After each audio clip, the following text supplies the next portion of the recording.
नमस्कार साथियों, एक बार फिर आपका माही क्लासेज में स्वागत है। साथियों, आज का जो हमारा टॉपिक है वह बहुत ही महत्वपूर्ण होने वाला है, जो सभी परीक्षाओं के लिए समान उपयोगी होगा। रीट लेवल 1 और 2 में एक कॉमन टॉपिक है। राजस्थान में हस्तशिल्प, हैंडीक्राफ्ट इन राजस्थान। साथ साथ आपके RS, IS, SI, पटवार, पुलिस, बैंक, SSC सभी में सेट समान रूप से, नेट सेट में समान रूप से उपयोगी होगा। रीट वाले विद्यार्थियों के लिए तो बिल्कुल ही बहुत ही जोरदार ये पीरियड होने वाला है।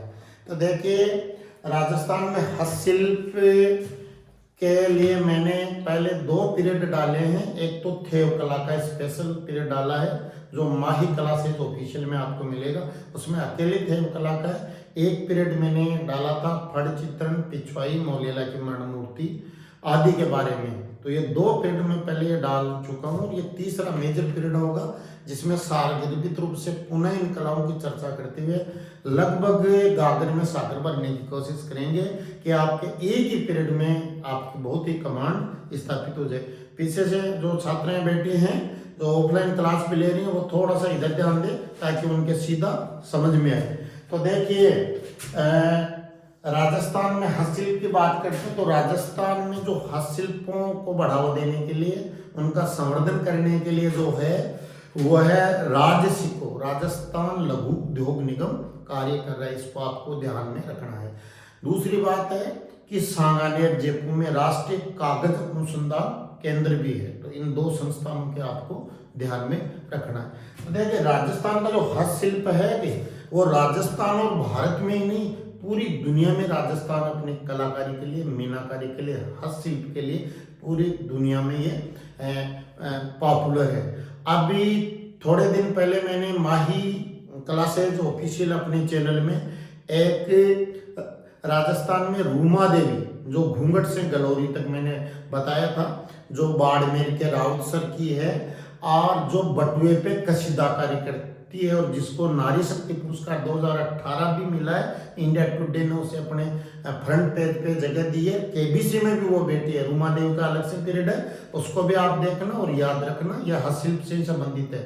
तो देखिए, अपन राजस्थान के हस्तशिल्प की बात करते हैं। पूरी दुनिया राजस्थान के हस्तशिल्प की सुंदरता, कलात्मकता और कारीगरी की बिल्कुल ही, राजस्थान की वो एक तरह से पूरी दुनिया इनकी फॉलोअर है। और राजस्थान में बनी हुई हस्तशिल्प वस्तुओं की मांग पूरे विश्व में, विशेषकर यूरोप के बाजारों में बहुत ज़्यादा है। तो आपको ये ध्यान रखना चाहिए। तो सबसे पहले अपने बात करते हैं, जैसे इन टॉपिकों को 4 टॉपिकों में पढ़ा चुका हूँ, लेकिन थोड़ी सी अपन बात करेंगे। सबसे पहले मैंने आपको बताया था पूरे पीरियड में थेव कला, यह प्रतापगढ़ का नाथूजी सोनी का राज परिवार थेव कला से संबंधित है।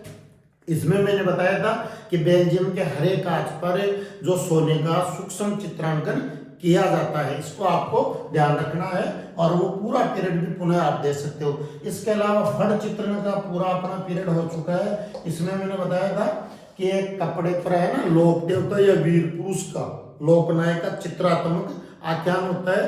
बाबू जी के बीलों के बोपे आदि इस आख्यान का यशोगान जंतर और रावण हत्या पे करते हैं। और आपके भीलवाड़ा का जो जोशी परिवार है, वो इस कला के लिए क्या है, पूरे विश्व में प्रसिद्ध है।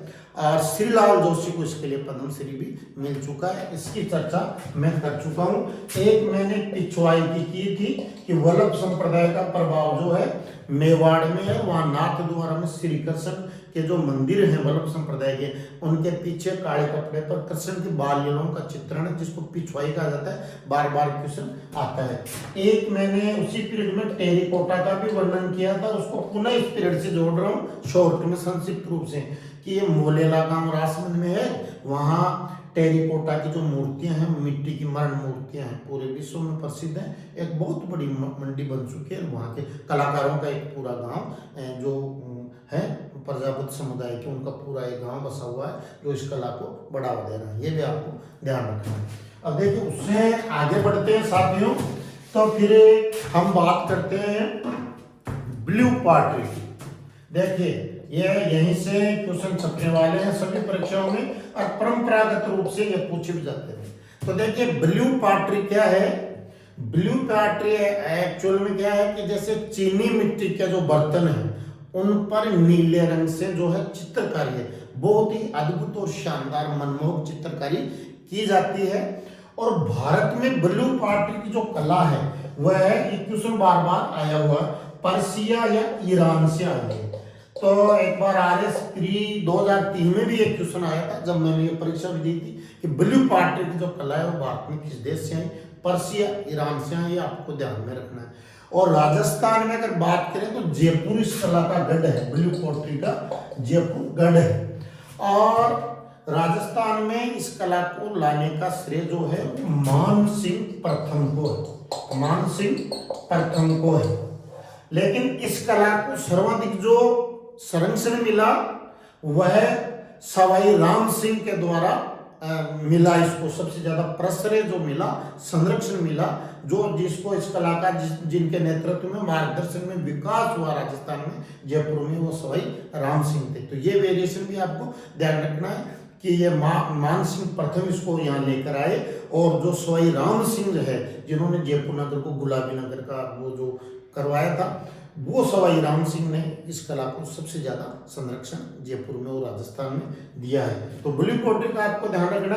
और ब्लू पॉटरी में एक बात साथियों आपको और ध्यान रखनी है कि जो ब्लू पॉटरी के प्रसिद्ध जो है अंतरराष्ट्रीय चितेरे अपने हुए हैं जिनका नाम कृपाल सिंह शेखावत, कृपाल सिंह शेखावत, ये जयपुर निवासी हैं, मूलतः सीकर के मऊ गांव के निवासी थे, लेकिन ये डॉक्यूमेंट्री जयपुर के निवासी लिखे हुए आते हैं।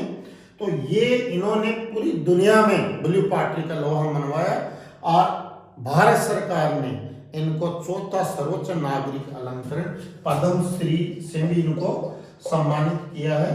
फिलहाल ये स्वर्गवासी हो चुके हैं, लेकिन इन्होंने सैकड़ों अपने कलाकार तैयार कर दिए हैं जो इस कला को, इस धरोहर को, इस हस्तशिल्प को संजोए हुए।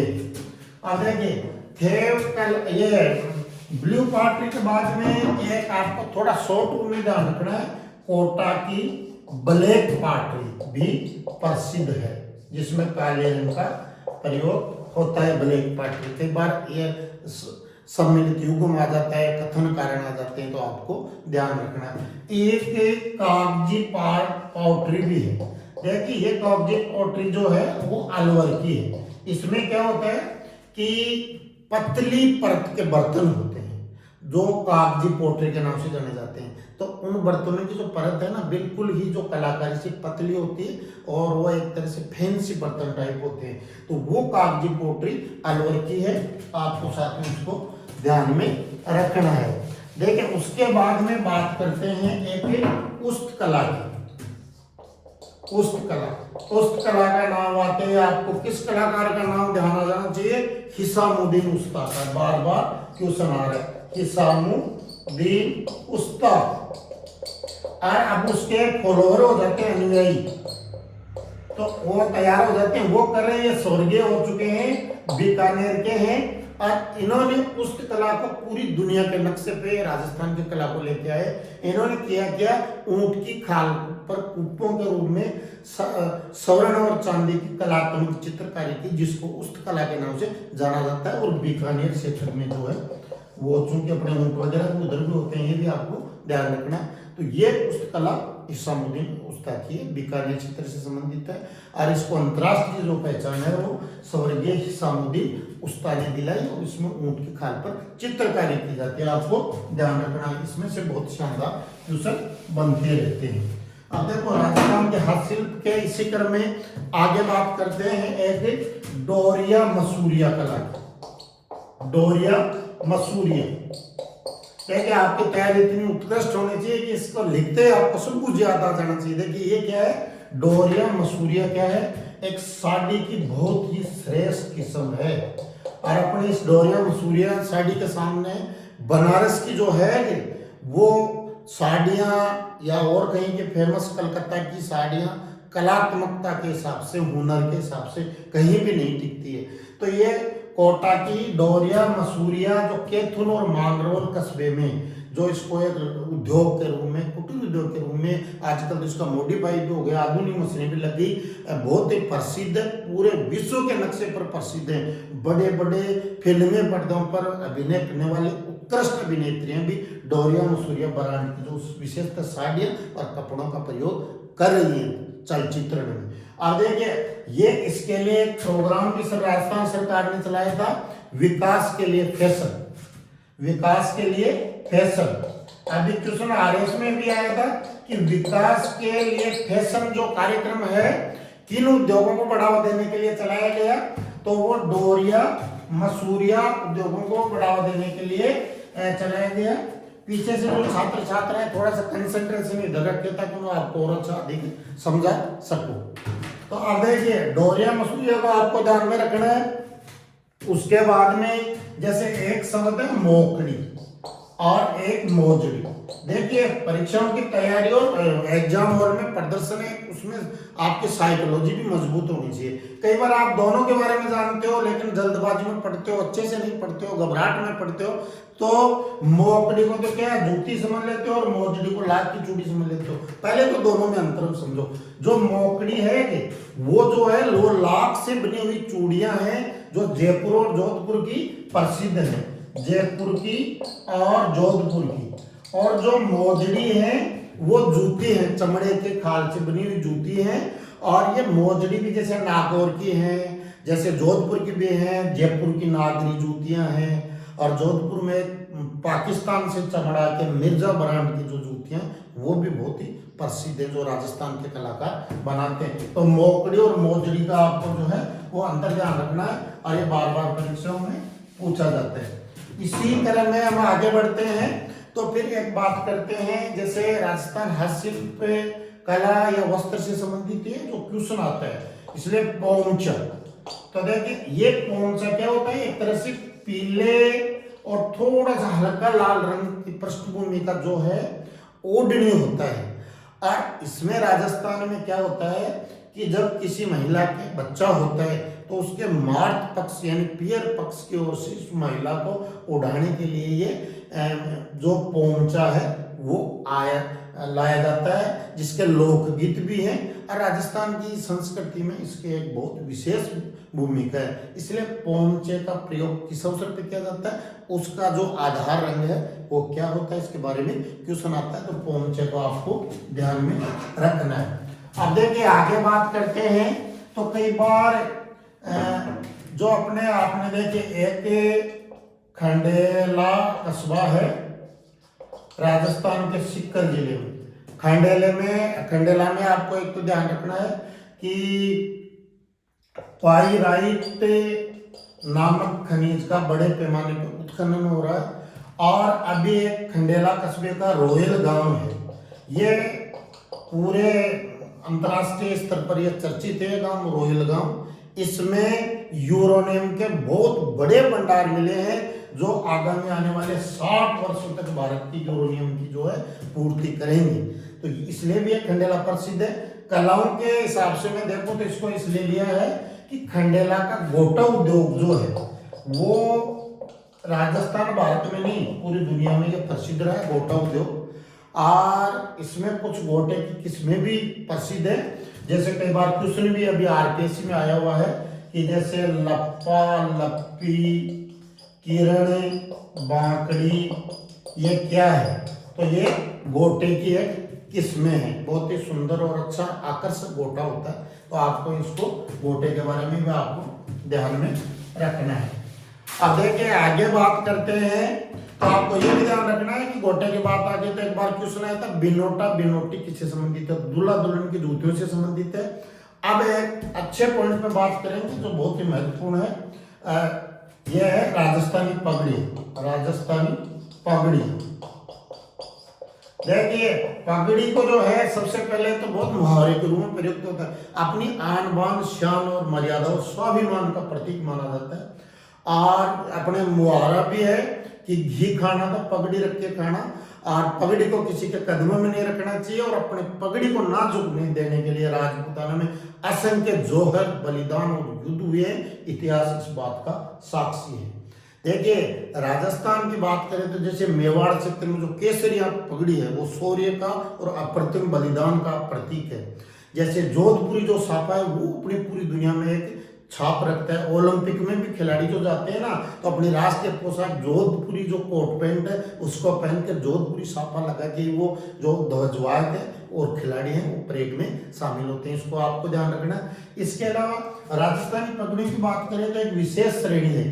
प्रश्न इस प्रकार आएगा, देखना, जैसे उम्मेद शाही, अमर शाही, विजय शाही आदि किस कला या किससे संबंधित है यह श्रेणी?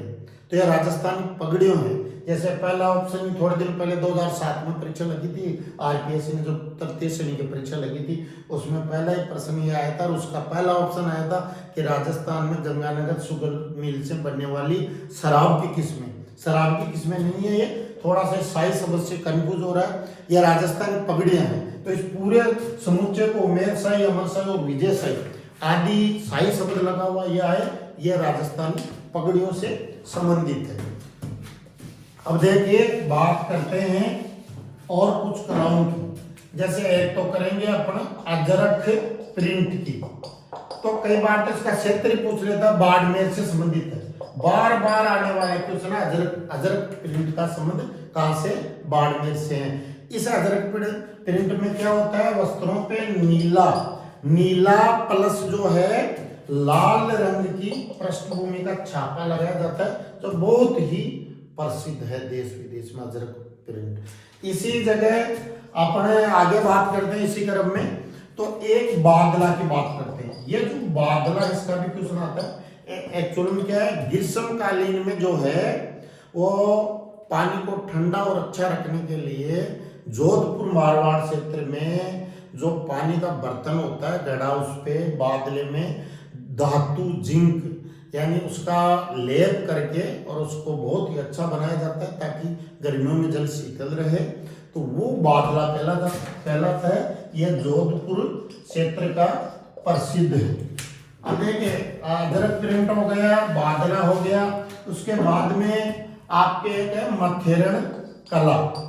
ये मथेरण कला जो है बीकानेर क्षेत्र की है साथियों, आपको ध्यान रखना है। बीकानेर क्षेत्र के इसमें दीवार या भित्ति पर देवी देवताओं के आकर्षक जो है वो चित्र बनाए जाते हैं। उसके अलावा शेखावटी का पेचवर्क भी प्रसिद्ध है। उसमें क्या होता है, नाना रंग के कपड़ों को डिजाइन में काटा जाता है और पेचवर्क किया जाता है। शेखावटी क्षेत्र इसके लिए प्रसिद्ध है। आपको ये भी ध्यान रखना है कि जो तलवार है वो सिरोही की प्रसिद्ध है और कृषि कार्यों में काम आने वाले जो औजार हैं वो नागौर के प्रसिद्ध हैं। और सूंगड़ी नसवार जो है वो ब्यावर में बनती है। बंदेज जयपुर और जोधपुर का जो छापा लगता है वस्त्र पे, साड़ी पे, बंदेज और जयपुर और जोधपुर का प्रसिद्ध है। नमदे टोंक और बीकानेर के प्रसिद्ध है। छपाई के जो केंद्र हैं वह बगरू जयपुर में, सांगानेर जयपुर में, अकोला जो प्रतापगढ़ में है, मांगरोल पाली में है और अकोला को छिपो का अकोला भी कहते हैं, जहाँ काले कलर के जो ना घाघरों का प्रिंट होता है और वो छपाई के घाघरे पूरी दुनिया में प्रसिद्ध है। उसके अलावा जैसे थेटा, मांगरोल, सालवास आदि भी छपाई के बड़े केंद्र हैं। इन केंद्रों का भी एक समुच्चय आ जाता है, पूछ लेता है इनका संबंध किससे है। अब देखिए एक आदिवासी टीएसपी क्षेत्र में एक आदिवासी महिलाओं के द्वारा ताराभाग की ओढ़नी भी धारण की जाती है। इसका भी एक परंपरागत क्वेश्चन अपने रहा है। अभी कुछ दिन पहले परीक्षा हुई थी, उसमें जो अपने छाछ बिलोने के, मक्खन निकालने के पारंपरिक जो स्रोत हैं, औजार हैं, उनके बारे में पूछा गया था। तो आपको ये नेतड़ा, नांगड़ा, झेरना ये छाछ निकालने से, दही बिलोने से संबंधित है। और ये कील चड़स नाव है, ये पहले कुएं से परंपरागत सिंचाई होती थी, तो उसके वो सब पारंपरिक यंत्र हैं। और अब आगे बात करते हैं अपने एक बस्सी की काष्ठ कला ने भी राजस्थान का परचम अंतरराष्ट्रीय स्तर पर लहराया है। बस्सी की काष्ठ कला, बस्सी की काष्ठ कला। देखिए बस्सी जो है वो चित्तौड़गढ़ में है और यहाँ प्रभात जी सुथार ये नाम याद रखना, पर प्रभात जी सुथार। सुथार ये विश्वकर्मा जागीर, जो कि कारपेंटर जिनको अपन बोल सकते हैं, और लकड़ी के व्यवसाय की पारंपरिक हुनर लेकर ये जन्म लेते हैं, और इनका जो समुदाय है विशेषतः इनमें दक्ष होता है। तो ये लकड़ी के खिलौने काष्ठ कला के लिए भी ये प्रसिद्ध है। बस्सी जो है चित्तौड़गढ़ में है, और यह काष्ठ कला का एक बड़ा केंद्र बन गया है, और इसको यहाँ लोकप्रिय बनाने वाले प्रभात जी सुतार थे। इसको आपको ध्यान रखना है। अब देखिए, अब एक बात करते हैं हस्तकला के अंतर्गत रमकड़ा उद्योग की। रमकड़ा उद्योग में क्या होता है कि सोप स्टोन जो होता है कि उस सोप स्टोन को जो तराश कर है ना, वो खिलौने बनाए जाते हैं। और ये गलियाकोट डूंगरपुर का प्रसिद्ध है। ये गलियाकोट से एक क्वेश्चन और ध्यान में आ रहा है, दाऊदी बोहरा संप्रदाय का जो उर्स होता है वो गलियाकोट डूंगरपुर में होता है। और रमकड़ा उद्योग भी बड़े स्तर पर यहाँ संकेंद्रित है, जहाँ क्या होता है, सोप स्टोन जो है खनिज, उसको तराश कर खिलौने बनाए जाते हैं। अब देखिए, कलाओं की बात और अपनी हस्तकलाओं की बात, और अपने जयपुर का भी एक बड़े स्तर पे नाम है। तो अब अपने जयपुर ओरिएंटेड जो हस्तकलाओं की बात करते हैं। देखिए, सबसे पहले तो मैंने आपको ये बताया कि जो ब्लू पार्टी है उसका जो मुख्य जो गढ़ है, केंद्र है, वो राजस्थान में जयपुर है। इसकी डिटेल मैंने आपको पूरी बता दी है। उसके अलावा जयपुर में जैसे संगमरमर से बनी हुई मूर्तियां पूरे दुनिया में प्रसिद्ध है। पत्थर का काम यहाँ जयपुर का प्रसिद्ध है। यहाँ जो है सांगानेर व बगरू की हाथ की छपाई प्रसिद्ध है। दमिश्क से आई हुई जयपुर की कोफ्तागिरी प्रसिद्ध है। मुरादाबादी सामान जयपुर का प्रसिद्ध है। जयपुर की पाव रजाई प्रसिद्ध है। और नागरी जूतियों के बारे में मैंने थोड़ी देर पहले बताया, वो भी जयपुर की प्रसिद्ध है। इसके अलावा जो सोने चांदी के आभूषणों पर कलात्मक चित्रकारी के लिए कुदरत सिंह को पद्मश्री पुरस्कार भी मिल चुका है। और हीरा जवाहरात और पन्ना, इसको याद रखना, हीरे जवाहरात और पन्ना, इनका काम भी यह भारत का प्रख्यात क्षेत्र है जयपुर जो है वो इस चीज के लिए। और पन्ने की विश्व की सबसे बड़ी मंडी भी है वो जयपुर में है। तो आपको ये ध्यान रखना चाहिए। और जयपुर में ही सिटी पैलेस में विश्व का सबसे बड़ा चांदी का जो पात्र है वह रखा हुआ है। आप कलाओं की बात करें तो आपको ये भी ध्यान रखना कि यहाँ जो कथक कला का भी जो है, कथक नृत्य का भी, कथक कला का भी जो है जयपुर एक बड़ा केंद्र रहा है। तो कुल मिलाकर जो है आपको राजस्थान के हस्तशिल्प का लगभग मैंने छूने की कोशिश की है इस पीरियड में, कि आपको जो ऑथेंटिक ज्ञान प्राप्त हो। माही क्लास को आप देखते रहिए। रीट लेवल 1 और 2 के लिए तो बहुत ही ये उपयोगी होने वाला है। सभी विद्यार्थी बार बार देखे, नोट्स बना ले, चैनल को लाइक करें, सब्सक्राइब करें, शेयर करें। ऐसे ही हम लगातार पीरियड आपके लिए लेकर आते रहेंगे। आपके उज्ज्वल भविष्य की मंगल कामनाओं के साथ। Thank you.